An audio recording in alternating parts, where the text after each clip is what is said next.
Assalamualaikum warahmatullahi wabarakatuh. Kami dari kelompok 1 akan menyampaikan hasil RMK kami mengenai bab 1 yaitu tentang manusia dan alam semesta. Selanjutnya kami akan memperkenalkan diri terlebih dahulu. Saya Sagita Dwi Rahmadini dengan NPM akhir 182. Saya Felicia Sagira Vita Putri dengan NPM belakang 189. Saya Raras Pramudita dengan NPM akhir 203.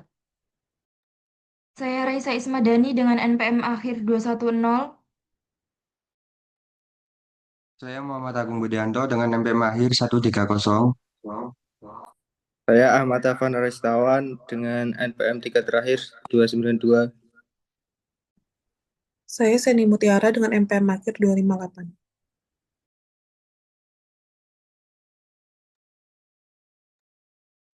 Baik, saya akan menjelaskan tentang hakikat kebenaran menurut F.C. Schumacher dalam buku Eko Wijayanto tahun 2002 ada 4 kebenaran besar yaitu yang pertama kebenaran tentang eksistensi atau dunia atau alam semesta.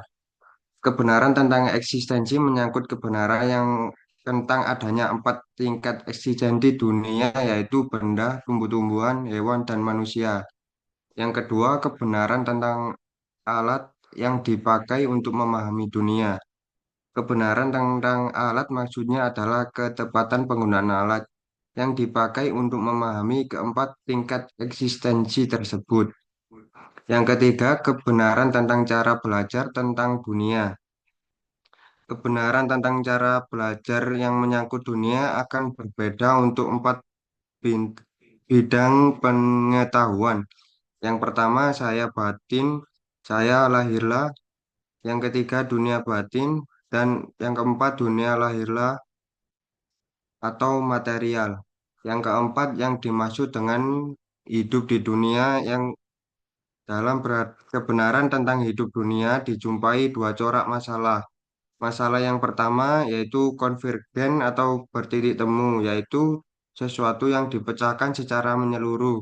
Dan yang kedua masalah divergen atau bertitik pisah, yaitu sesuatu yang selalu selalu lawanan. Next. Kesimpulannya yaitu bahwa ada berbagai tingkat eksistensi alam dan tingkat eksistensi kesadaran. Oleh karena itu, untuk menemukan hakikat kebenaran tidak cukup hanya mengandalkan pendekatan ilmiah atau rasional. Contoh sederhananya yaitu untuk memahami 3 dimensi berbeda, yaitu yang pertama dimensi fisik, yang kedua dimensi etik, yang ketiga dimensi estetik. Pendekatan rasional mungkin efektif untuk memahami dimensi fisik, tetapi tidak optimal sepenuhnya untuk memahami perilaku, apalagi jika digunakan untuk memahami aspek keindahan atau estetik. Baik, selanjutnya yaitu mengenai hakikat eksistensi dunia atau alam semesta. Pandangan modern tentang alam semesta sendiri sering melihat dunia hanya sebagai materi fisik yang bekerja secara mekanistik dan dapat dijelaskan secara ilmiah. Eksistensi ini memiliki beberapa tingkatan, tidak hanya fisik namun juga mencakup unsur kehidupan dan kesadaran. Tingkatan keberadaannya dapat dijelaskan sebagai berikut. Yang pertama, benda mati hanya memiliki unsur materi. Yang kedua, tumbuhan memiliki materi dan unsur kehidupan. Yang ketiga, hewan memiliki materi, kehidupan, dan kesadaran. Dan yang terakhir, manusia memiliki materi, kehidupan, kesadaran, serta kesadaran diri atau spiritual. Nah, keberadaan manusia tidak hanya fisik, tetapi juga melibatkan pikiran, perasaan, dan kesadaran spiritual yang mempengaruhi tindakan, kebiasaan, karakter, hingga nasib seseorang. Alam semesta sendiri dipahami memiliki beberapa domain keberadaan, yaitu yang pertama domain fisik. Domain ini dapat ditangkap oleh panca indera. Yang kedua, domain kuantum, yaitu materi pada dasarnya berupa energi atau gelombang. Dan yang terakhir, domain non-fisik, berkaitan dengan kesadaran atau aspek spiritual. Dapat disimpulkan bahwa realitas tidak hanya terbatas pada hal yang terlihat secara fisik, tetapi juga mencakup aspek energi, pikiran, perasaan, dan kesadaran yang membentuk kehidupan manusia dan alam semesta secara keseluruhan.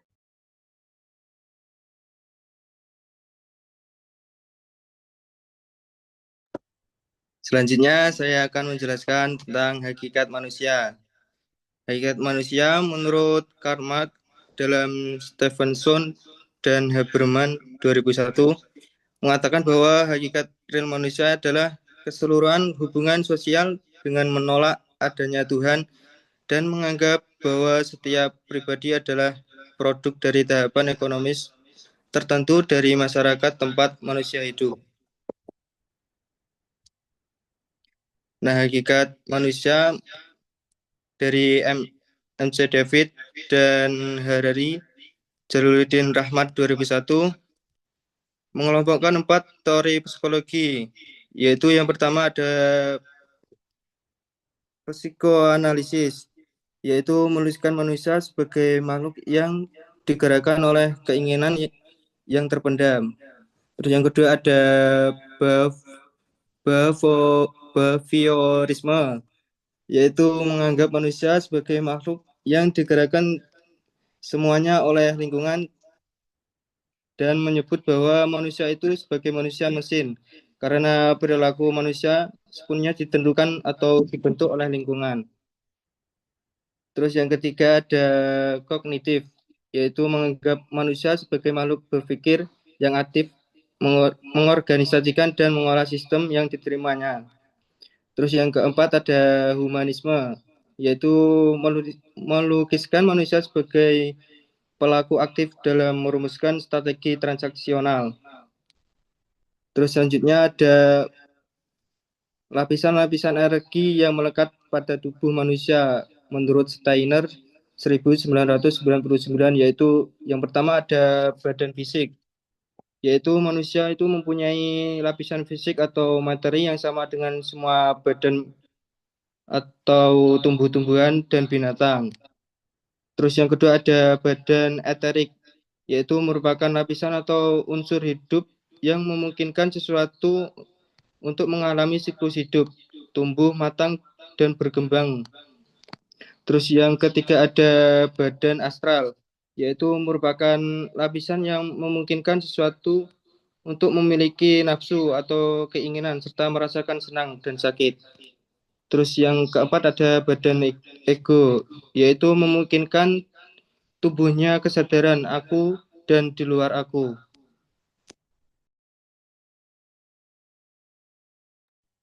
Selanjutnya ada hakikat otak atau kita bisa sebut brain dan kecerdasan atau dalam bahasa Inggrisnya intelligence. Otak merupakan organ tubuh yang paling kompleks. Otak memiliki kemampuan sangat luar biasa antara lain seperti memproduksi pikiran sadar, melakukan pilihan bebas, menyimpan ingatan, memungkinkan memiliki perasaan. Lalu di sini ada bagian-bagian otak dan fungsinya. Yang pertama itu ada frontal lobe, di mana fungsinya yaitu kognitif, memori, dan kontrol emosi. Frontal lobe ini berada di bagian kanan otak. Lalu yang kedua, parietal lobe, yaitu fungsinya rasa sentuhan dan persepsi bagian tubuh. Lalu yang ketiga ada brainstem yang berfungsi mengontrol gerakan respon otomatis sebagai hasil fungsi tubuh. Lalu yang keempat ada occipital lobe yang berfungsi memprosesan visual atau bisa disebut penglihatan. Lalu yang kelima ada cerebellum yang berfungsi keseimbangan dan kontrol gerak refleks. Lalu yang terakhir talamus yang berfungsi area penerima sinyal dari berbagai informasi.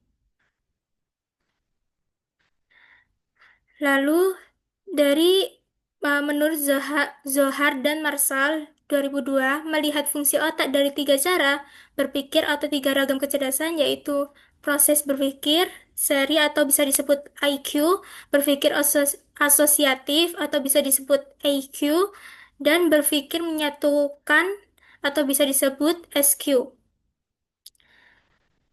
Nah, gambaran dari tiga kecerdasan tadi itu, yang pertama, IQ menggambarkan cara berpikir linear, logis, dan tidak melibatkan perasaan. Lalu yang kedua, ada IQ menciptakan asosiasi antar hal, misalnya nasi dengan rasa lapar, rumah dengan kenyamanan, salakan anjing dengan bahaya, dan warna merah dengan emosi. Lalu yang ketiga, berpikir asosiatif melandasi sebagian besar kecerdasan emosional. Berpikir asosiatif yaitu SQ.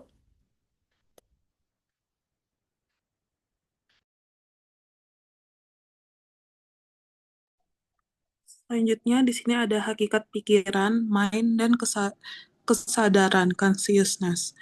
Pentingnya pikiran dalam kehidupan manusia. Pikiran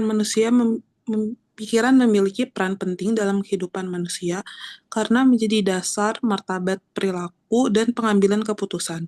Menurut Blaise Pascal, manusia pada hakikatnya adalah makhluk yang berpikir.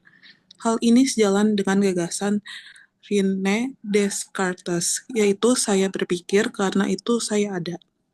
Pernyataan tersebut menunjukkan bahwa eksistensi manusia berkaitan erat dengan kemampuan berpikir. Pengertian pikiran. Pikiran atau mind adalah keseluruhan struktur dan proses kejiwaan, baik yang disadari maupun tidak disadari, yang merupakan bagian dari psyche. Proses berpikir sebagai komunikasi intrapersonal meliputi yang pertama, sensasi adalah alat penginderaan penangkap rangsangan lingkungan. Yang kedua, persepsi, yaitu pemberian makna terhadap sensasi. Yang ketiga, memori, yaitu penyimpanan dan pemanggilan kembali informasi. Yang keempat, berpikir, yaitu pengolahan informasi untuk memenuhi kebutuhan atau memberi respons.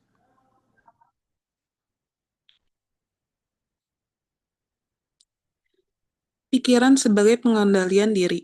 Dalam Bhagavad Gita, Saloka 6.5, pikiran dijelaskan sebagai sahabat jika terkendali atau musuh jika tidak terkendali.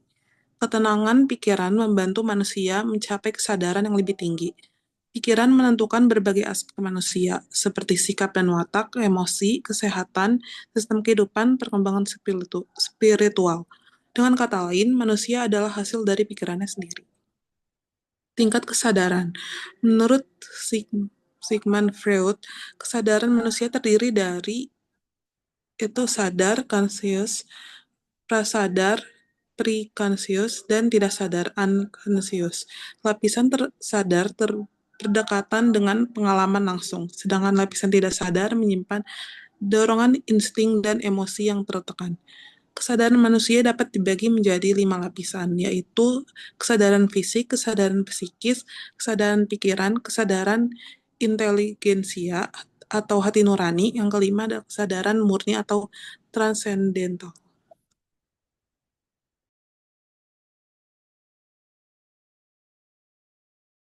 Selanjutnya, saya akan menjelaskan tentang tujuan dan makna dari kehidupan. Tujuan hidup manusia adalah memperoleh kebahagiaan. Tetapi kenapa semakin ke sini, kenapa seseorang semakin sulit untuk mendapatkan kebahagiaan? Itu terjadi karena perbedaan cara memahami kebahagiaan dipengaruhi oleh tingkat kesadaran seseorang. Seperti pendapat Sutrisna 2007, terdapat 3 tingkat kesadaran manusia. Yang pertama adalah kesadaran hewani. Kesadaran hewani berorientasi pada kenikmatan duniawi, harta, jabatan, serta kekuasaan dan memiliki ego yang tinggi. Yang kedua adalah kesadaran manusia. Kesadaran manusia memiliki keseimbangan antara duniawi dan rohani dan memiliki ego sedang. Dan yang terakhir adalah kesadaran Tuhan yang berorientasi pada nilai rohani saja. Memiliki ego rendah, ikhlas, dan berserah diri. Lalu selanjutnya adalah tahapan perkembangan kesadaran. Menurut Ibnu Arabi dalam Fragor 1999, terdapat 4 tahap perkembangan. Kesadaran berdasarkan pengalaman dan pemahaman akan hakikat kehidupan. Yang pertama adalah syariah, yang merupakan taat aturan agama secara lahiriah, tapi masih ada rasa kepemilikan terhadap dunia. Lalu berikutnya adalah torikoh, yang mulai mencari kebenaran batin dan rasa kebersamaan. Lalu yang ketiga adalah hakikoh, dengan memahami makna terdalam kehidupan dan lepas dari keterikatan materi. Dan yang terakhir atau paling tinggi adalah makrifat, yaitu kesadaran tertinggi dengan menyadari bahwa segala sesuatu adalah milik Tuhan.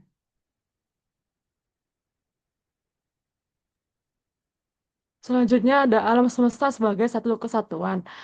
Jadi pada slide pertama ini dijelaskan bahwa alam semesta itu merupakan satu kesatuan sistem yang saling terhubung. Yang artinya setiap aktivitas manusia termasuk kegiatan ekonomi dan bisnis pasti menimbulkan dampak terhadap bagian lain di dalam sistem tersebut. Oleh karena itu, keseimbangan antara kepentingan ekonomi, masyarakat, dan lingkungan harus dijaga agar keberlanjutan dapat tercapai.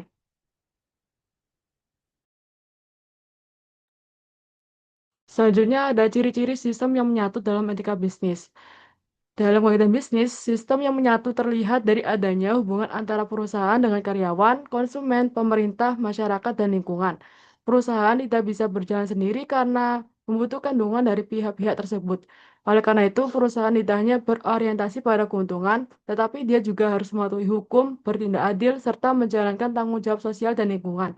Dan yang terakhir ada implikasi dalam etika bisnis dan profesi.